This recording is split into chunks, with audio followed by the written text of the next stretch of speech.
Israel Iran की जंग को 7 दिन हो चुके हैं। दोनों तरफ से बमबारी जारी है। ईरान अपनी मिसाइलों के जरिए इजराइल को टारगेट कर रहा है तो नेतन्याहू की फौज फाइटर जेट से तेहरान में तबाही मचा रही है। ये जंग कितनी लंबी चलेगी, कितनी तबाही होगी, ये आने वाला वक्त बताएगा। लेकिन ये युद्ध बहुत विनाशक मोड़ ले रहा है। इसकी वजह है अमेरिका का वो कदम जो मिडिल ईस्ट में महायुद्ध का मैदान तैयार कर रहा है। मिडिल ईस्ट में ट्रंप ने ईरान की घेराबंदी ऐसे ऐसे हथियारों से कर दी जिनका एक प्रहार तेहरान का नामो निशान मिटा सकता है, जिसका एक धमाका खामेनेई का खेल खलास कर सकता है। क्या है अमेरिका की ये डेविल फोर्स और वो सूरमा कौन कौन है जो खामेनेई का खात्मा करने की हुंकार भर चुके हैं? देखिए रिपोर्ट में।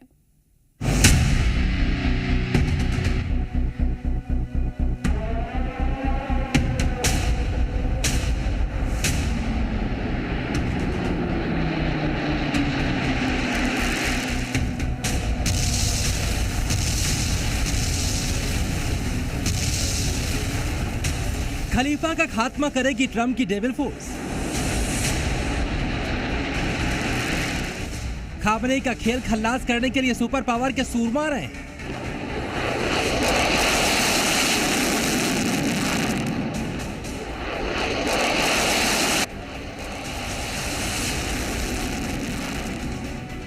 तेहरान में तबाही मचाने के लिए ट्रंप ने फाइनल ट्रिगर दबा दिया है और किसी भी वक्त ईरान के आसमान में अमेरिका तबाही मचाता हुआ दिखाई दे सकता है। ईरान के सुप्रीम लीडर अयातुल्लाह खामेनेई की कब्र खोदने के लिए दुनिया का सुपर पावर मुल्क अमेरिका फुल एक्शन मोड में आ गया है और इस बार उसने ऐसे चक्रव्यूह की रचना की है जिसमें फंसकर खलीफा के साम्राज्य का दम निकल जाएगा। क्योंकि ईरान के एटमी मंसूबों को धुआं करने के लिए ट्रंप ने अपनी डेविल फोर्स को जंग के मैदान में उतार दिया है। ट्रंप की इस डेविल फोर्स में कौन कौन शामिल है, उसकी ताकत क्या है, वो ईरान को कैसे घुटनों पर लाएंगे, उस फोर्स की एक एक डिटेल आपको ध्यान से देखनी चाहिए।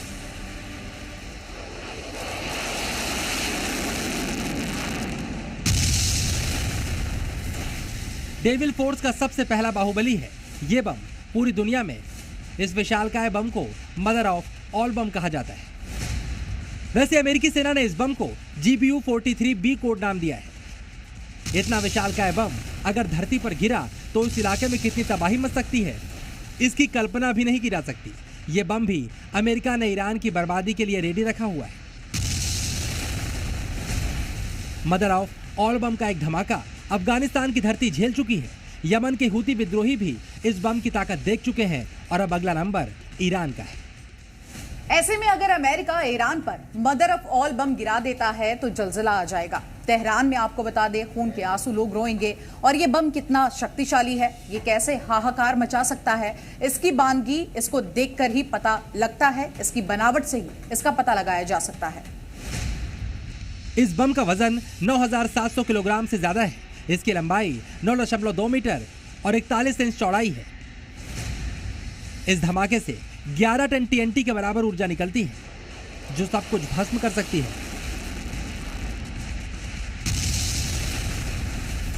मतलब अगर तेहरान पर इस बम का बारूदी प्रहार हुआ तो एक ही झटके में बड़ी आबादी खत्म हो सकती है। तेहरान की आबादी करीब 1 करोड़ है जो मदर ऑफ ऑल बम के निशाने पर है। इस भारी भरकम बम को ले जाने की क्षमता अमेरिका के एकमात्र बम वर्षक के पास है। B-52 बॉम्बर अमेरिका का वो बाहुबली बम है जिसे डेविल फोर्स का कमांडर कहा जाता है। विनाशकारी बॉम्बर B-52 को ट्रंप ने मिडिल ईस्ट के मोर्चे पर तैनात कर रखा है। अमेरिका ने हिंद महासागर में स्थित नेवल बेस डियागो गार्सिया में B-52 बॉम्बर एक्टिवेट कर दिया है। मतलब खलीफा ने जंग की हट नहीं छोड़ी तो ये बमबाज ईरान के खिलाफ युद्ध का आगाज कर देगा। ईरान के खिलाफ हुंकार भर रही ट्रंप की डेविल फोर्स का तीसरा हथियार है B-2 बॉम्बर। यह बमवर्षक विमान भी अमेरिका ने ईरान के लिए रेडी टू अटैक मोड में रखा हुआ है। डिएगो गार्सिया बेस पर ही अमेरिका ने 6 B-2 स्प्लिट बमबाज तैनात कर रखे हैं। वहीं ईरान ने दावा किया है अमेरिका के व्हाइट मैन एयरफोर्स बेस से 2 B-2 बॉम्बर्स ने उड़ान भर दी है। हालांकि ये नहीं बताया गया ये बमबाज कहां जा रहे हैं, लेकिन मुमकिन है इन बमबाजों का टारगेट भी तेहरान और खामेनेई हो।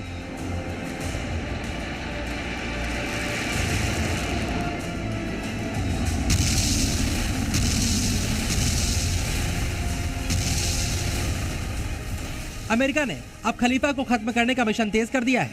मिडिल ईस्ट में लगातार किलेबंदी हो रही है। अमेरिकी वायुसेना के सबसे घातक फाइटर जेट F-35 लगातार मिडिल ईस्ट के आसमान में हुंकार भर रहे हैं।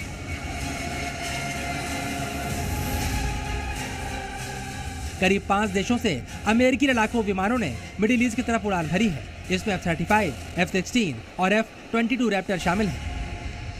इसके अलावा अमेरिकी डेविल फोर्स के समुद्री सूरमाओं को भी अलर्ट मोड पर रखा गया है। अमेरिकी नेवी के घातक एयरक्राफ्ट कैरियर USS निमित्ज को पहले ही दक्षिण चीन सागर से मिडिल ईस्ट की ओर रवाना कर दिया गया है। इसके साथ 3-4 डिस्ट्रॉयर भी मिडिल ईस्ट की ओर आ रहे हैं, जिससे जाहिर होता है कि अमेरिका ने इस बार खलीफा का खेल खल्लास करने का फाइनल इंतजाम कर लिया है और इसे ट्रंप की डेविल फोर्स अंजाम देगी। ब्यूरो रिपोर्ट, जी मीडिया। और इसी बीच एक बड़ी खबर आ रही है। दिल्ली में विमान की इमरजेंसी लैंडिंग। दिल्ली से लेह जा रहा था विमान, इंडिगो विमान की इमरजेंसी लैंडिंग कराई गई है दिल्ली के एयरपोर्ट पर। तो ये इस वक्त की बड़ी खबर हम आपको बता रहे हैं। दिल्ली में विमान की इमरजेंसी लैंडिंग कराई गई है। दिल्ली से लेह ये विमान जा रहा था, इंडिगो विमान की इमरजेंसी लैंडिंग कराई गई है। हालांकि वजह क्या रही है ये अभी साफ नहीं है, लेकिन आपको ये बड़ी खबर बता दें कि दिल्ली से लेह जा रहे एक विमान की इमरजेंसी लैंडिंग करानी पड़ी है दिल्ली में। इंडिगो विमान की इमरजेंसी लैंडिंग कराई गई है। किस वजह से ये भी वजह सामने नहीं आई है, लेकिन फिलहाल आपको बता दें कि दिल्ली में विमान की इमरजेंसी लैंडिंग कराई गई है। ये विमान दिल्ली से लेह जा रहा था। इंडिगो ये विमान है जिसकी इमरजेंसी लैंडिंग कराई गई है।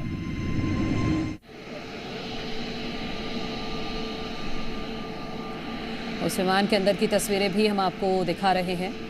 इंडिगो विमान की इमरजेंसी लैंडिंग करानी पड़ी है। कारण क्या रहा ये अभी साफ नहीं है।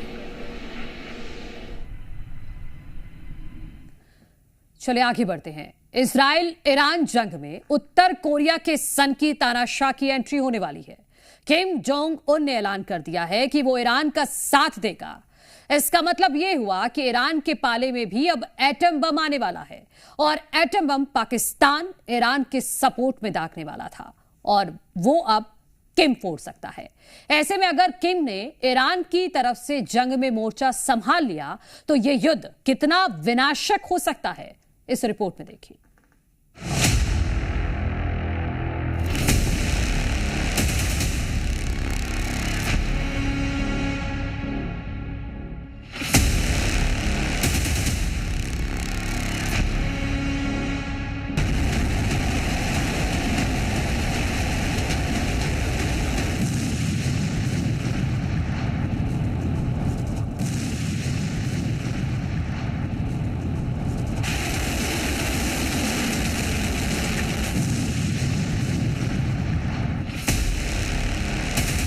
उत्तर कोरिया का सन की तानाशाह किम जोंग उन पहली बार जंग में एंट्री लेने वाला है।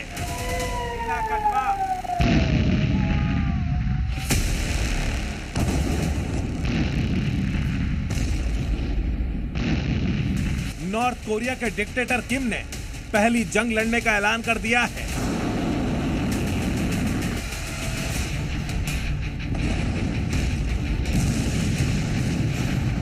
ईरान इजराइल युद्ध के बीच सन की किम ने ऐसा फैसला लिया जो इस लड़ाई को एटमी जंग की तरफ धकेल सकता है।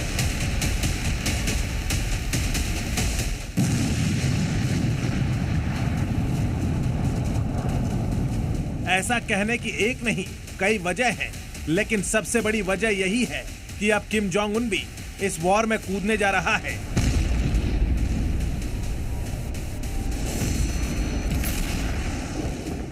ईरान इजराइल जंग के 6वें दिन उत्तर कोरिया के तानाशाह ने बयान देकर वर्ल्ड वॉर की चिंगारी को और भड़का दिया है, क्योंकि इस लड़ाई में अब किम भी ईरान के साथ मिलकर इजराइल और अमेरिका का मुकाबला करने के लिए आ रहा है।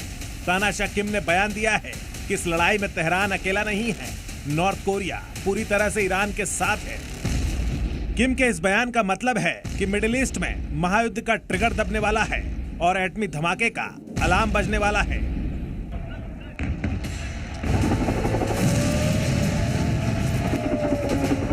किम अगर ईरान के साथ पूरी ताकत से आ गया तो इजराइल और अमेरिका के लिए भी बड़ी चुनौती पैदा कर सकता है, क्योंकि किम के पास ऐसे ऐसे विनाशक वेपन हैं जो इस जंग को काफी लंबा खींच सकते हैं।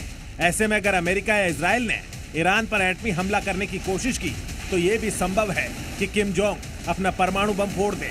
सन की तानाशाह के एटमी हथियारों के बारे में दुनिया को ज्यादा पता नहीं है। विश्व पटल पर ऐसी चर्चा है कि उत्तर कोरिया के पास 50 एटम बम है। इसके अलावा किम के पास इतना यूरेनियम है कि वो 70 से 90 एटम बम बना सकता है।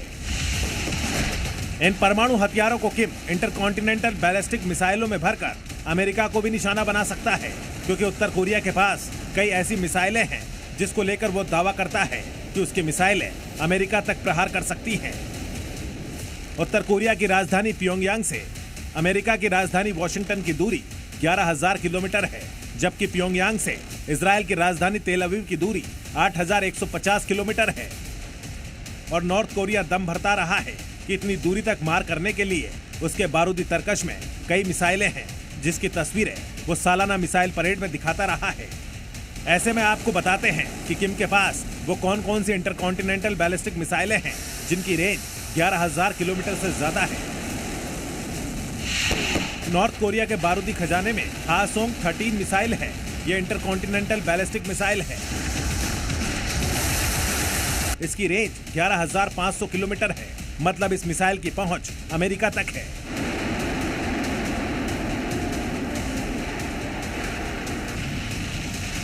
लेकिन किम के पास इससे भी घातक मिसाइलें हैं जो पलक झपकते ही अमेरिका की धरती पर तबाही मचा सकती है। हासोंग 15 मिसाइल ये भी आईसीबीएम है। इसकी रेंज 13,000 किलोमीटर है।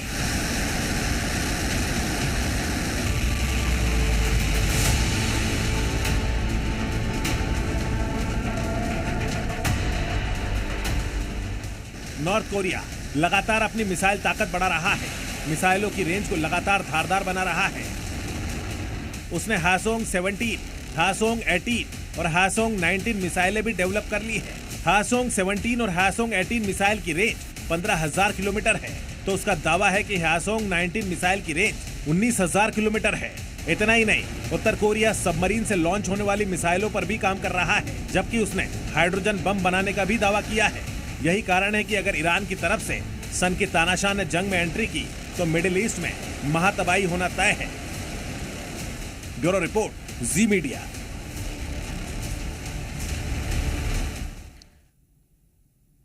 ईरान के सुप्रीम लीडर की सारी धमकियों का नतीजा बस इतना है कि आयतुल्लाह अली खामेनेई के द एंड का काउंटडाउन शुरू हो गया है। इस्राएल ने धमकी दी है कि खामेनेई का खात्मा सद्दाम हुसैन की तरह होगा, तो प्रेसिडेंट ट्रंप ने कहा कि खामेनेई के पाताल लोक का एड्रेस उनके पास है, मतलब किसी भी वक्त खामेनेई की मौत पर मोहर लग सकती है। ट्रंप इस वक्त सिचुएशन रूम में बैठे प्लान तैयार कर रहे हैं।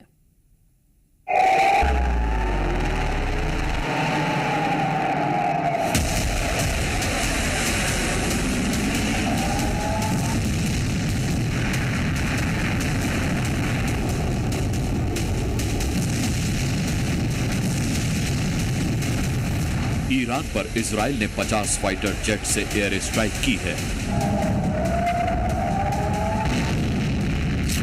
इजराइल के हमले में ईरानी मिसाइल सेंटर पूरी तरह से तबाह हो गया है। इजराइल के हमले में तबाह ईरान का तेल डिपो अब भी धधक रहा है। शाहरान ऑयल फील्ड पर हमले के बाद आग लगी हुई है। सैटेलाइट से ली गई 2 तस्वीरें देखिए। हमले के पहले और हमले के बाद का फर्क साफ दिख रहा है। ईरान के आसमान पर इजराइल का लगभग कब्जा हो चुका है। इजराइल ईरान के किसी भी शहर में जब इच्छा हो रही है बम बरसा रहा है। ईरान के युद्ध के ऐलान, यहूदी सत्ता को खाक करने के सारे दावे ईरान की जमीन पर ही राख हो रहे हैं। हालांकि ये फैक्ट है कि इजराइल के इतिहास में अब तक उस पर इतने बड़े हमले कभी नहीं हुए जितने कि इस वक्त हो रहे हैं। इजराइल पर ईरान ताबड़तोड़ हमले कर रहा है। हमलों के डर से इजरायली पार्किंग में छिपने के लिए मजबूर हैं। तस्वीरें देखिए, लोग अंडरग्राउंड पार्किंग गराज में छिपे हैं।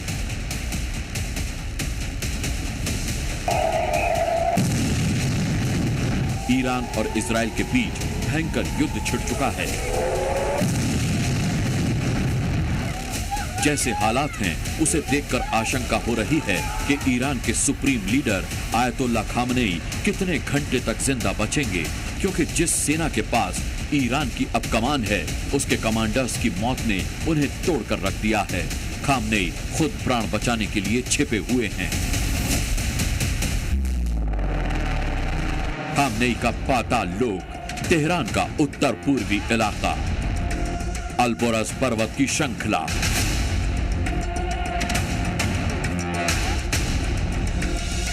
इसी अल्बोरस के नीचे बना है अंडरग्राउंड बंकर।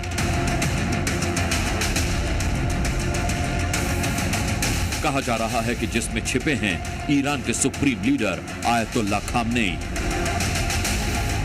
सुप्रीम लीडर का बड़ा बेटा मुस्तफा खामनेई। खामनेई के साथ है उनका दूसरा बेटा मुज्तबा खामनेई। खामनेई का तीसरा बेटा मसूद खामनेई। खामनेई का चौथा बेटा मैसम खामनेई। खामनेई की बड़ी बेटी बुशरा और खामनेई की सबसे छोटी बेटी होदा।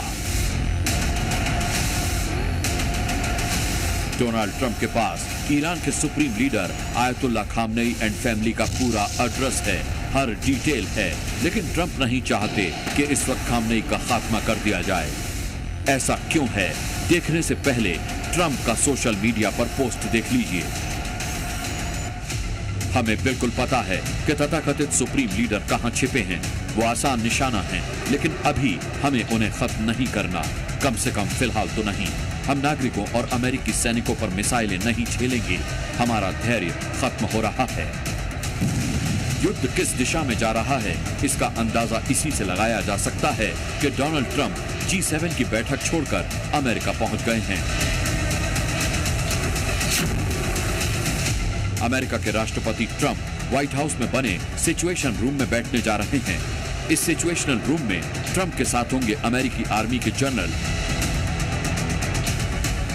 ये सिचुएशन रूम वही जगह है जहां से ओसामा बिन लादेन को मारने की रणनीति बनाई गई थी। ऑपरेशन नेपच्यून स्पीयर की मॉनिटरिंग की गई थी। ट्रंप इसी सिचुएशन रूम में बनाएंगे ईरान की संपूर्ण घेराबंदी का प्लान। ट्रंप के सामने विकल्प हालांकि अब बहुत कम बचे हैं, लेकिन ध्यान देने वाली बात यह है कि ईरान ने तमाम धमकियों के बावजूद अब तक किसी भी अमेरिकी बेस पर कोई हमला नहीं किया है। लेकिन ट्रंप के सामने चुनौती सिर्फ अमेरिकी सेना और बेस बचाना नहीं है, बल्कि इजराइल की रक्षा का भी सवाल है। ईरान जिस तरह से इजराइल को टारगेट कर रहा है, मिसाइल्स की बौछार कर रहा है, उससे इजराइल भी सख्ते में है।